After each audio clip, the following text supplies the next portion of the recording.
వారు చేపట్టినటువంటి ఈ సభ్యత్వ నమోదు కార్యక్రమం 100% సభ్యత్వం చేర్చుకున్నటువంటి గ్రామంగా ఆ గ్రామాన్ని ఎంపిక చేసినట్టు,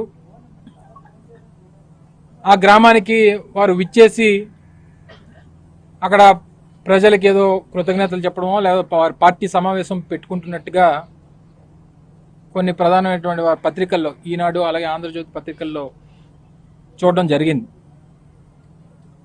సరే, ప్రజాస్వామ్యంలో ఏ రాజకీయ పార్టీతో ఎవరు ఉండాలనేటువంటిది ప్రజల తాలూకా నిర్ణయం.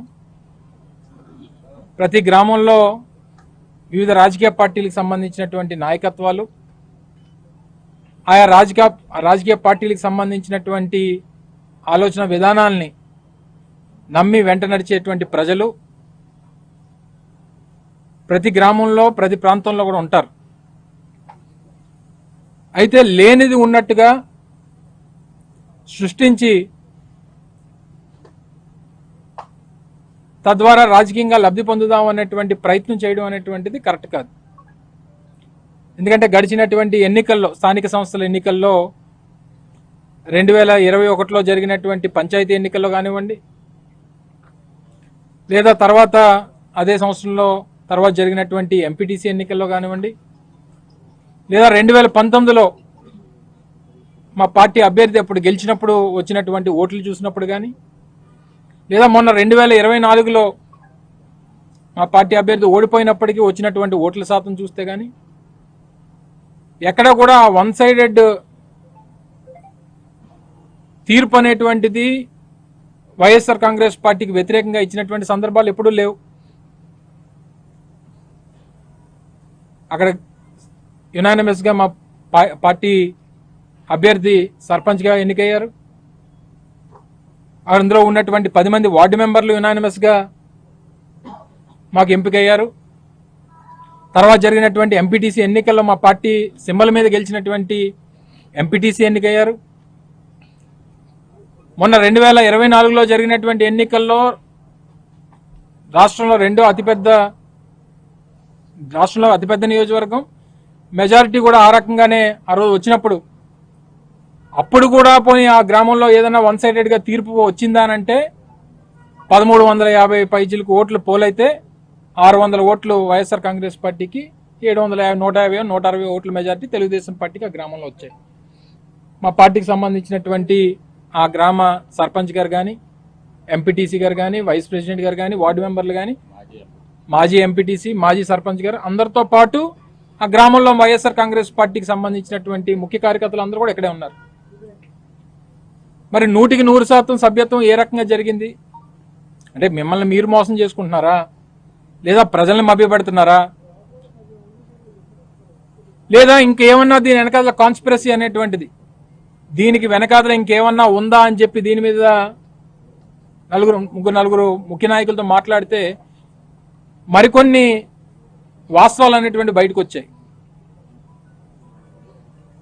అక్కడ స్థానికంగా ఉన్నటువంటి కొంతమంది వ్యాపారస్తులు గడిచినటువంటి 6 నెలలుగా చేస్తున్నటువంటి ఇల్లీగల్ యాక్టివిటీస్ మీ అందరికీ తెలుసు. 2024 ఎన్నికలు అయిపోయిన తర్వాత ఎక్కడికక్కడ పేకాట క్లబ్బులు కానీ, ఎక్కడికక్కడ బెల్ట్ షాపులు కానీ, ఎక్కడికక్కడ ఏవైతే ఇల్లీగల్ యాక్టివిటీస్ అనేటువంటివి ఏ రకంగా రాష్ట్ర వ్యాప్తంగా కొనసాగుతూ ఉన్నాయనేటువంటిది మనం చూస్తూ ఉన్నాం. చివరికి రోడ్ల మీద పెట్టుకున్నటువంటి బడ్డీల దగ్గర నుంచి రియల్ ఎస్టేట్ చేసుకున్నటువంటి ప్రతి ఒక్కరి దగ్గర ఏ రకంగా డబ్బులు దండుకుంటా ఉన్నారో ఈరోజు కూటమికి చెందినటువంటి ప్రజాప్రతినిధులు రోజు మన పత్రికల్లో చూస్తూ ఉన్నాం. తీరా ఎందుకు ఇది జరిగింది, ఎందుకు ఈ రకంగా బయటకు వచ్చిందని అంటే, ముచ్చర్ల అనేటువంటి గ్రామం అన్సెటిల్డ్ విలేజ్, అన్సెటిల్డ్ ఇనాం విలేజ్. సో ఈ గ్రామానికి చెందినటువంటి ప్రజల్ని మభ్యపెట్టి సభ్యత్వం గురించి చెప్పకుండా మీ అందరికి కూడా పట్టాలు ఇప్పిస్తాం, మీ అందరి ఆధార్ కార్డులు తీసుకొని రండి అని చెప్పి ఆ పెద్ద మనిషి పిలిపించుకొని ఆ డబ్బులేవో ఆయనే కట్టేసి ఆ ఏదైతే ఉందో వచ్చినటువంటి డబ్బంతా కట్టేసి ఈ రకంగా పబ్లిసిటీ చేసుకునేటువంటి ప్రయత్నం చేశారు. రేపు లోకేష్ గారిని తీసుకొని వస్తే ఏం చెప్తారు? లోకేష్ గారితో, సార్ 100% డబ్బు కట్టేశారు, మాకు ఈ గ్రామంలో సమస్య ఉంది, ఈ సమస్యను పరిష్కరించండి అనేటువంటి చెప్పేటువంటి ప్రయత్నం చేసి అమాయకమైనటువంటి ప్రజల్ని వాళ్ళ దగ్గర నుంచి భూములు రాయించుకొని అంతా కూడా భూమిని ఏ రకంగా కొట్టేయాలి 600 ఎకరాలు అనేటువంటి దాని మీద జరుగుతున్నటువంటి ఒక పెద్ద స్కామ్ ఇది అనేటువంటి విషయాన్ని మీ ద్వారా ప్రజలకు తెలియజేస్తా ఉన్నా. సరే, ఎన్నికలకి ఇంకో 4.5 సంవత్సరాలు ఉన్నాయి. ఇప్పుడు ఎన్నికల గురించి, రాజకీయాలు, రేపు జరిగేటువంటి ఫలితాలు, వచ్చేటువంటి ఫలితాల గురించి మాట్లాడడానికి రాలా. లేనిపోయినటువంటి ఆరోపణలు వైఎస్ఆర్ కాంగ్రెస్ పార్టీ ప్రభుత్వం మీద గతంలో చేసి తీరా అధికారంలోకి వచ్చినటువంటి 6 నెలల్లోనే ఇంత పెద్ద పెద్ద విషయాల్ని మీరు టేకప్ చేసి మీరు ఈ రకంగా భూములు కొట్టేసేటువంటి, పేద ప్రజల దగ్గర నుంచి భూములు కొట్టేసేటువంటి ప్రయత్నం చేస్తే ఆ ప్రజల తాలూకా భవిష్యత్ ఏంటి? ఆ గ్రామంలో ఉన్నటువంటి, ఆ భూమిని నమ్ముకుని ఉన్నటువంటి ఆ గ్రామస్తుల తాలూకా పరిస్థితులు ఏంటి? మరి ముఖ్యంగా రానటువంటి కాలంలో అదే ప్రాంతంలో క్లబ్బులు నడుపుతా ఉన్నారు. కొంతమంది చెప్తా ఉన్నారు రాత్రి 11 నుంచి తెల్లవారుజామున వరకు క్లబ్బులు నడుస్తూ ఉన్నాయి. ఆయన చుట్టుపక్కల ఉన్నటువంటి గ్రామాలని ఆయన తెలుగుదేశం పార్టీ కోసం డబ్బు ఖర్చు పెట్టి, మొన్న ఎన్నికల్లో డబ్బులు ఖర్చు పెట్టాడు, దాన్ని 6 నెలల్లోనే మళ్ళీ తిరిగి చక్కబెట్టుకున్నాడు అనేటువంటి విషయాన్ని స్థానికంగా ఉన్నటువంటి ప్రజలు చెప్తున్నటువంటి మాట. కాదని చెప్పి ఎవరన్నా చెప్పానండి? రేపు ఈ రకంగా అక్కడ ఉన్నటువంటి 600 ఎకరాలు ఆ గ్రామంలో అన్సెటిల్డ్ గ్రామం ఏదైతే ఉందో ఆ భూమిని కొట్టేసేటువంటి దానికి చేసేటువంటి పెద్ద కుట్ర ఇది అనేటువంటి విషయాన్ని మరొకసారి తెలియజేస్తా ఉన్నా. సరే, ఏ పార్టీకి వెళ్ళాలి, ఏ పార్టీలో ఉండాలి అనేటువంటిది ఎవరి ప్రజాస్వామ్యంలో ఎవరి తాలూకా నిర్ణయాలు వాళ్ళు. ఏ నిర్ణయం ఎవరిది అయినప్పటికీ దీని వెనక ఇంత పెద్ద కుట్ర ఉంది అనేటువంటి విషయాన్ని మరి స్థానికంగా ప్రజాప్రతినిధుల్లో ఉన్నటువంటి వ్యక్తులు తెలుసా తెలీదా? ఒకవేళ తెలిస్తే వారి తాలూకా ఆలోచన ఏంటి? అది తెలియకుండా, ప్రభుత్వం పెద్దలకు తెలియకుండా ఈ కార్యక్రమాలు జరుగుతూ ఉన్నాయా? ఇవన్నీ కూడా దీని మీద సమాధానం చెప్పాల్సినటువంటి బాధ్యత ఈరోజు తెలుగుదేశం పార్టీ మీద, కూటమికి చెందినటువంటి నాయకుల మీద ఉంది.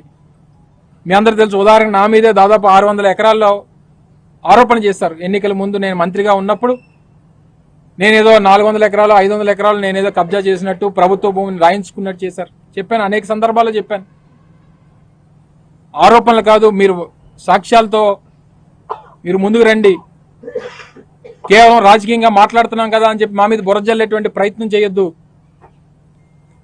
అని చెప్పి అనేక సందర్భాలు చెప్పాం. అదే గ్రామానికి సంబంధించి గతంలో ప్రభుత్వం నుంచి ఏ రోజు ఏ సాయం అందనటువంటి ఆ గ్రామానికి కేవలం వైఎస్ఆర్ కాంగ్రెస్ పార్టీ అధికారంలో ఉన్నప్పుడు మాత్రమే వారికి రైతు భరోసా కార్యక్రమం కూడా అందించేటువంటి బాధ్యత తీసుకుంది ఆ రోజు వైఎస్ఆర్ కాంగ్రెస్ పార్టీ. వెళ్ళే గ్రామస్తులను అడగండి. కేవలం ఆ గ్రామమే కాదు, మా దగ్గర కూడా నేను అనకాపల్లి శాసనసభ్యుడిగా ఉన్నప్పుడు జమ్మాదులపాలెం అని చెప్పి ఈ రకంగానే ఇనాం విలేజ్ ఒకటి ఉంటే మైనార్టీలు చెందినటువంటి భూమిలో ఆక్యుపేషన్లో స్థానిక రైతులు ఉన్నారు. వక్ఫ్ బోర్డుతో 4 తగు ఉంది. ఇన్ని తగులు ఉన్నప్పుడు కూడా కొన్ని దశాబ్దాలుగా స్థానికంగా ఉన్నటువంటి రైతులు ఆ భూమి మీద వ్యవసాయం చేసుకుంటా ఉన్నారు, బ్రతుకు తెరువుగా చూసుకుంటా ఉన్నారు. మరి దానికి ప్రభుత్వం నుంచి సాయం అందించకపోతే ఆ గ్రామానికి, ఆ గ్రామంలో ఉన్నటువంటి రైతులకి ఆదుకునేది ఎవరని చెప్పి ఆ రోజు ఆ ప్రాంతంలో కూడా రైతు భరోసా వర్తింపజేసేటువంటి కార్యక్రమం చేశాం. ముచ్చర్లో కూడా ఆ రకంగానే ఆ రోజు 5 సంవత్సరాల పాటు ఇచ్చినటువంటి రైతు భరోసా కార్యక్రమంలో ఆ గ్రామస్తులందరికీ కూడా రైతు భరోసా వర్తింపజేసేటువంటి కార్యక్రమాన్ని చేశాం. తెలుగుదేశం పార్టీ అధికారంలోకి వచ్చింది ఈ మొన్న జరిగినటువంటి ఎన్నికల్లో మాత్రమే కాదు, 94లో ఉంది. ఇదే చంద్రబాబు నాయుడు గారు 95లో ముఖ్యమంత్రి అయ్యారు, 99లో ముఖ్యమంత్రి అయ్యారు, 2014లో ముఖ్యమంత్రి అయ్యారు. గతంలో 3 సార్లు ముఖ్యమంత్రిగా పనిచేసినటువంటి వ్యక్తి. భీమిలి నియోజకవర్గం అనేటువంటిది అనేక సంవత్సరాలుగా, అంటే తెలుగుదేశం పార్టీ స్థాపించిన దగ్గర నుంచి గడిచినటువంటి 40 సంవత్సరాల్లో, 42, 43 సంవత్సరాల్లో తెలుగుదేశం ఏతర ఎమ్మెల్యేలు పనిచేసింది కేవలం 10 ఏళ్ళు, మధ్యలో ప్రజారాజ్యం. అంటే దాదాపు 29 సంవత్సరాలు తెలుగుదేశం పార్టీ అధికారంలో ఉంది ఈ రాష్ట్రంలో. ఈ అన్సెటిల్డ్ విలేజ్ అనేటువంటి ఎప్పటి నుంచి ఉంది? స్వాతంత్రం వచ్చిన దగ్గర నుంచి ఉంది. మరి మధ్యలో 30 సంవత్సరాలు మీరు అధికారంలో ఉండి ఏ రోజు దీని జోలికి రానటువంటి మీరు, ఏ రోజు మీకు ఈ ప్రాంతం మీద ప్రేమ పుట్టినటువంటి మీరు ఈరోజు ఈ ప్రాంతంలో భూములు విలువ పెరిగాయని, రేపు ఎయిర్పోర్ట్కి దగ్గరగా ఉందని, నేషనల్ హైవేకి ఆనుకొని ఉందని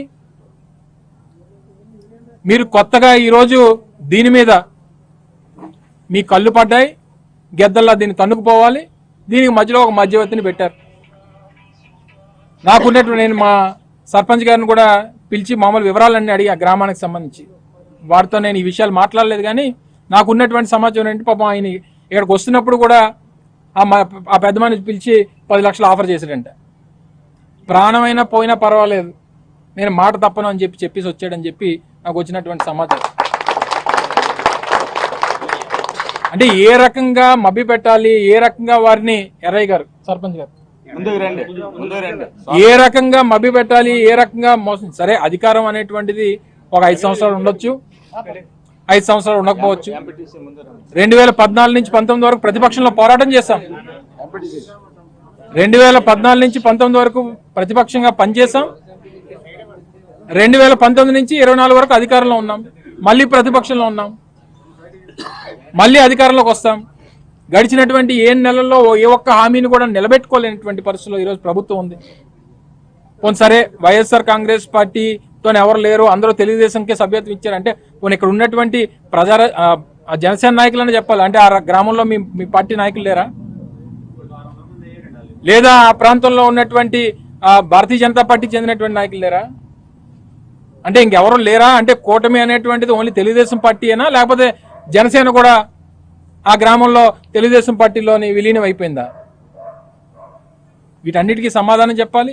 దాంతోపాటు ఏదైతే ఈ రాజకీయం చేస్తున్నటువంటి వ్యక్తులు ఏ రకమైనటువంటి అక్రమాలు చేస్తూ ఉన్నారు, ఏ రకంగా భూములు ఆ ప్రాంతంలో అన్యాక్రాంతం చేస్తూ ఉన్నారు అనేటువంటి దాని మీద కూడా ఏదో ఒక రోజు రానటువంటి కాలంలో మా పార్టీ పెద్దలందరం కూడా వెళ్ళి వాటిని పరిశీలిస్తాం. జిల్లా కలెక్టర్ కూడా దీని మీద ఒక రిప్రజెంటేషన్ ఇప్పటికే స్థానికంగా ఉన్నటువంటి కొంతమంది ప్రజలు రిప్రజెంట్ చేశారట, దాన్ని పెద్ద పట్టించుకోలేదనేటువంటి విషయాన్ని చెప్పారు. 311/14 ఇది ప్రభుత్వ భూమి, కోరంబోక్ 2 ఎకరాల 40 సెంట్లు, దీన్ని ఆక్రమించుకున్నారు. అలాగే 310లో 5 ఇది ఒక 2 ఎకరాలు, ఇది వాగు అని చెప్పి FMBలో 1Bలో కూడా మెన్షన్ చేసింది, దీన్ని ఆక్రమించుకున్నారు. ఈ ఆక్రమణలన్నింటి మీద కూడా వైఎస్ఆర్ కాంగ్రెస్ పార్టీ స్థానికంగా ఉన్నటువంటి గిడిజాల, ఇది రెవెన్యూ, ఇది 2 ఎకరాల 40 సెంట్లు గిడిజాల, ఇది 3 ఎకరాల, అది 311/14, ఇది కూడా 310/5, అది గిడిజాల్లో, ఇది కూడా 2 ఎకరాలు. అంటే గిడిజాలు అంటే ఆనుకొని ఉన్నటువంటి గ్రామం అనుకుంటాం, ముచ్చర్లకి ఆనుకొని ఉన్నటువంటి గ్రామం. సరే రెవెన్యూస్ వేరు, కానీ ఆల్మోస్ట్ ఇందులో ఈ గ్రామానికి కలిసి ఉండేటువంటి ప్రాంతం. సో ఈ ప్రాంతంలో ఉన్నటువంటి ల్యాండ్స్ని ఆక్యుపై చేసుకొని ఇక్కడ క్లబ్బులు కట్టి ప్యాకాడ్ హబ్బులు నడుపుతూ రాత్రి నుంచి తెల్లవారుజామున వరకు కోట్లు ఆర్జిస్తూ ఇందులో ఎవరెవరికి ఎంతెంత వాటా ఇస్తా ఉన్నారు, ఇందులో ఎవరెవరు పాత్రలు ఉన్నాయి, దీని మీద స్పందించాల్సినటువంటి బాధ్యత ప్రభుత్వం మీద ఉంది. నీతి కబుర్లు చెప్పడం మానేసి, ఈరోజే మీరు చూసుంటారు, ఈరోజే ఇది సాక్షిలో వచ్చినటువంటిది కాదు, తెలుగుదేశం పార్టీకి చెందినటువంటి గెజిట్ పేపరు ఈనాడు పేపర్లో వచ్చినటువంటి ఆర్టికల్. గత 7 నెలలుగా ప్రవచనాలు చెప్తున్నటువంటి హోంమంత్రి గారు రాష్ట్రంలో ఎక్కడికి వెళ్ళినా సరే జగన్మోహన్ రెడ్డి గారిని ఏకవచనంతో మాట్లాడుతూ, వైఎస్ఆర్ కాంగ్రెస్ పార్టీ నాయకుల్ని నోటుకొచ్చినట్టు మాట్లాడుతూ ప్రవచనాలు చెప్తున్నటువంటి హోంమంత్రి గారి నిర్వాహకం గురించి వారికి సంబంధించినటువంటి గెజిట్ పేపర్లో వచ్చినటువంటి ఆర్టికల్, వాళ్ళకి సంబంధించినటువంటి గెజిట్ ఛానల్ ABNలో కూడా పెద్ద ఎత్తున ఆర్టికల్స్ ఉదయం నుంచి చూపిస్తూ ఉన్నారు. మా హయాంలో TTD తిరుమల తిరుపతి దేవస్థానం ఏదో ఇబ్బంది పడినట్టు ఆ ప్రాంతం అంతా కూడా, తిరుమల అంతా కూడా లేనిపోయినటువంటి ఆరోపణలు చేసి వారు చేసేటువంటి నిర్వాహకం ఏంటంటే ఉన్నటువంటి రోజుకి ఎమ్మెల్యేలకి ఒక విఐపి లెటరు, మంత్రులు అయితే 2 విఐపి లెటర్స్, అంటే 12 మంది వరకు వారు సిఫార్సు చేయొచ్చు, 12 మందికి దర్శనం కల్పించేటువంటి దాన్ని అమ్ముకుంటున్నారట. హోంమంత్రి గారి పేషీ నుంచి ఆ పేషీలో ఉన్నటువంటి ఒక ప్రైవేట్ ఎంప్లాయ్ జిఏడిలో వారి పిఏగా ఎన్రోల్ అయ్యి చివరికి తిరుపతి లెటర్లు అమ్ముకునేటువంటి పరిస్థితిలో ఈ రాష్ట్ర హోంమంత్రి పేషీ ఉందనంటే ఏం మాట్లాడాలి దీని గురించి? అంటే వారికి హిందూ సాంప్రదాయాల గురించి మొన్నటి వరకు మాట్లాడినటువంటి పెద్దలు మొన్న తిరుపతి లడ్డూ గురించి చేసినటువంటి ఆరోపణలు, సనాతన ధర్మం గురించి మాట్లాడినటువంటి పెద్దలు ఏం స్పందిస్తారు దీని మీద? ఇది ఒకటే కాదు, తిరుపతి లెటర్లు ఒకటే కాదు, వారి నియోజకవర్గంలో ఈ రకంగానే ప్యాకెట్ క్లబ్లు నడుపుతూ ఉన్నారు. వారి నియోజకవర్గంలో ప్రజల దగ్గర నుంచి ట్యాక్సులు కలెక్ట్ చేస్తున్నారు. ట్యాక్సులు అంటే మన గవర్నమెంట్ ట్యాక్సులు కాదు, శాసనసభ్యులుగా మంత్రులుగా పనిచేసి ఆయా నియోజకవర్గాల్లో ఉన్నటువంటి వ్యాపారస్తుల దగ్గర నెలవారీ మామూలు వసూలు చేసుకునేటువంటి దుస్థితికి మంత్రులు ఉన్నారంటే ఏం చెప్పమంటారు దీని గురించి? సో దీని మీద సమాధానాలు, ఇది కూడా దేనికి, అనేక ఆరోపణలు వచ్చినప్పటికీ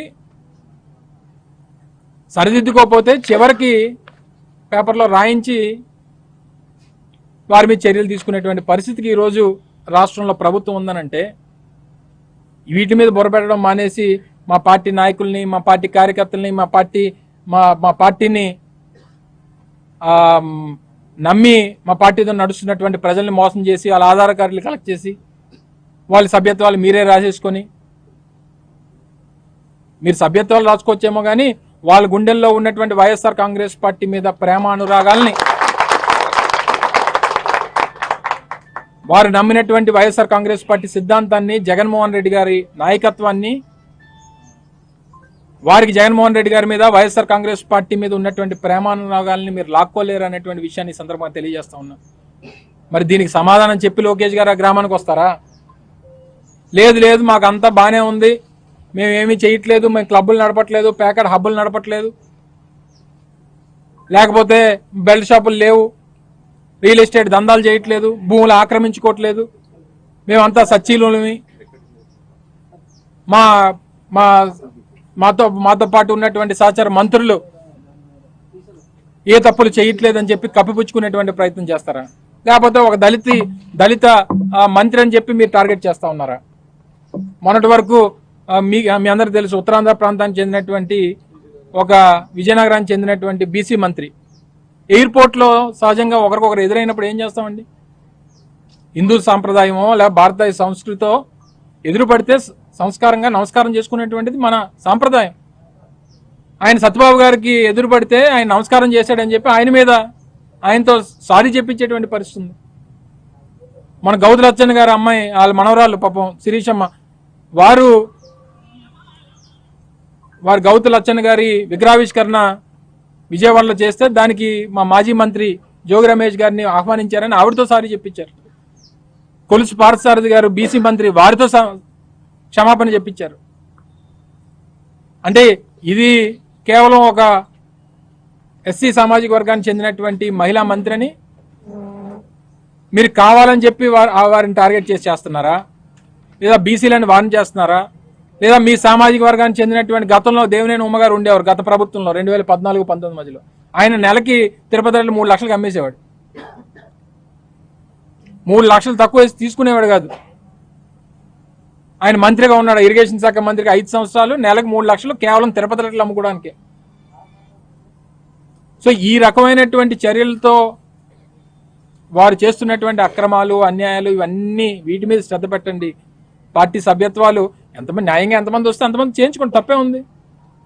మీ ఆ గ్రామంలో 750 మంది ఓట్లు వేశారు, ఆ 750 మంది సరే ఇంకో 50 మంది పెరిగారు, వేయించుకోండి. లేనిపోయినటువంటి తప్పుడు ప్రచారం చేసి ఏదో గొప్పగా దాన్ని చూపించుకునేటువంటి ప్రయత్నం మానుకుంటే మంచిది అనేటువంటి విషయాన్ని మరొకసారి మీ ద్వారా తెలుగుదేశం పార్టీకి, వారి పార్టీ నాయకులకి, వారి ప్రజాప్రతినిధులకి, ఆ పార్టీని ఇప్పుడు నడిపిస్తున్నటువంటి సకల శాఖ మంత్రి లోకేష్ గారికి, వీరందరూ కూడా కలిసి నిర్ణయం తీసుకొని మరి రేపు వచ్చి ఏం మాట్లాడతారో, రేపు వస్తారో లేదో, ఏం చెప్తారో అనేటువంటి వేచి చూద్దాం. ఏదేమైనప్పటికీ భీమిలి నియోజకవర్గానికి సరే మొన్న మా ఇన్ఛార్జ్ గారు పార్టీ రాజీనామా చేసి వెళ్ళిపోయి ఉండొచ్చు, కానీ త్వరలోనే కొత్త సమన్వయకర్తను కూడా గౌరవ పార్టీ అధ్యక్షులు జగన్మోహన్ రెడ్డి గారు నిర్ణయిస్తారు. సరే పండగ ముందా తర్వాత అనేటువంటిది వారు త్వరలో నిర్ణయం తీసుకుంటారు.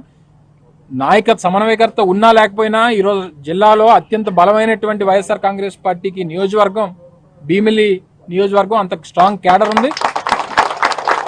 మొన్న జరిగినటువంటి ఫలితాల్లో వచ్చినటువంటి రిజల్ట్స్ కాస్త బాధ అనిపించవచ్చు, కానీ డెఫినెట్గా దాని నుంచి బయటపడేటువంటి కార్యక్రమం చేస్తాం. మళ్ళీ తిరిగి 2019లో వచ్చినటువంటి ఫలితాలు వచ్చేటువంటి విధంగా అందరూ కలిసికట్టుగా పనిచేస్తాం. సో డెఫినెట్గా పార్టీ మీకు అండగా ఉంటుంది అనేటువంటి విషయాన్ని మరొకసారి వారందరికీ తెలియజేసుకుంటూ, ఎవరి ప్రలోభాలకి, ఎవరి భయాలకి, ఎవరు బెదిరింపులకి దయచేసి భయపడద్దు. మీ తోడుగా వైఎస్ఆర్ కాంగ్రెస్ పార్టీ నాయకత్వం ఉంది అనేటువంటి భరోసాను ఇవ్వడానికి ఈరోజు వారి ముందుకు రావడం జరిగింది. మీ ద్వారా ప్రజలకు కూడా ఈ విషయాలన్నీ కూడా తెలియపరచాలనేటువంటి ఉద్దేశంతో రావడం జరిగింది అనేటువంటి విషయాన్ని ఈ సందర్భంగా తెలియజేస్తా ఉన్నాం. Thank you.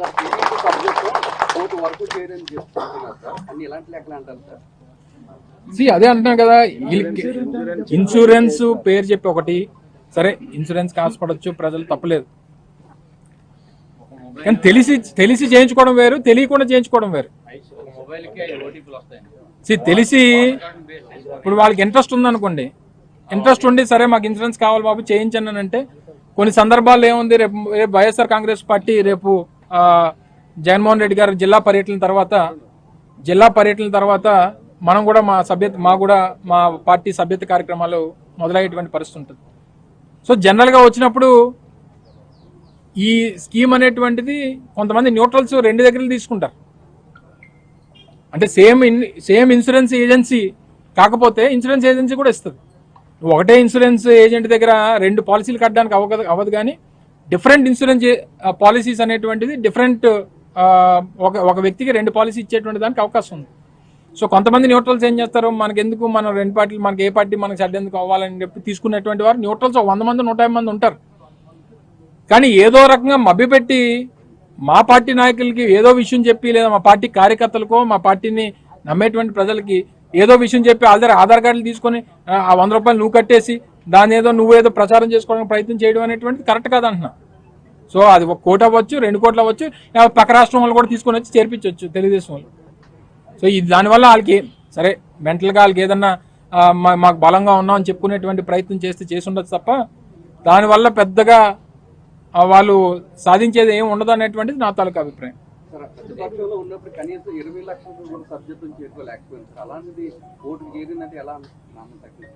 ఇప్పుడు లెక్కలు అనేటువంటి వాళ్ళ దగ్గర ఉంటాయి, నీకు నాకు చూపించరు. వాళ్ళు అడిగి ఇప్పుడు మన ఉదాహరణకి ముచ్చర్లో ఉంది, ముచ్చర్లో వాళ్ళు చేస్తామని చెప్తున్నారు, మా వాళ్ళేమో మా నోటీసులో లేదని చెప్తా ఉన్నారు. తెలిసి చేసింది కొంత, తెలియచేసింది కొంత. సో ఏ రకమైనటువంటి ఆరోపణలు, ఏ రకమైనటువంటి వాళ్ళు చెప్పుకున్నారు దాన్ని అదే అంటున్నా కదా, ప్రజల తాలూకా మన్ననలు అనేటువంటివి ఇంపార్టెంట్. మొన్న మా పార్టీకి 1,30,00,000 ఓట్లు వచ్చాయి, వారికి ఆల్మోస్ట్ 1,80,00,000, 1,70,00,000, కోటి మనకు కదా మాకు దగ్గర, మాకు వాళ్ళకి దగ్గర 40 లక్షలు, 35 లక్షల తేడా ఉన్నాయి. సో 1,50,00,000 అనేటువంటిది వాళ్ళ పార్టీకి ఓటేసి ఉండొచ్చు. మొన్న గతంలో మాకు 1,33,00,000 మంది 2014లో కానీ, తర్వాత 50% ఓటర్స్ దగ్గర 1,45,00,000 2019లో కావచ్చు. ఏదేమైనప్పటికీ ప్రజల తాలూకా ఆలోచనలు, ప్రజల తాలూకా ఇంట్రెస్ట్లు ఏ రకంగా ఉన్నాయనేటువంటిది ఇంపార్టెంట్ తప్ప నీ సభ్యత్వం తీసుకున్నంత మాత్రం నీ మీద ప్రేమ ఉన్నటువంటి పరిస్థితి కాదు. నువ్వు అధికారంలో ఉండొచ్చు, నీ మీద భయం ఉండొచ్చు, లేకపోతే నువ్వు బెదిరించవచ్చు, లేకపోతే నువ్వు చెప్పబెట్టకుండా దొంగతనంగా చేయించవచ్చు, ఇన్ని రకాలు ఉన్నాయి. సో దీని గురించి పెద్దగా వాళ్ళు 1,00,00,000 వచ్చినా, 1,60,00,000 వచ్చినా, 3 కోట్లు వచ్చినా, లేకపోతే పక్క రాష్ట్రాల నుంచి, ఒరిస్సా నుంచి, ఛత్తీస్గఢ్ నుంచి, అండమాన్ నుంచి రాయించుకున్నా మాకేం పెద్ద జరిగేటువంటి నష్టం లేదు. వాళ్ళు అంకెలు చెప్పుకొని ఆనందపడతామంటే వాళ్ళ ఇంట్రెస్ట్.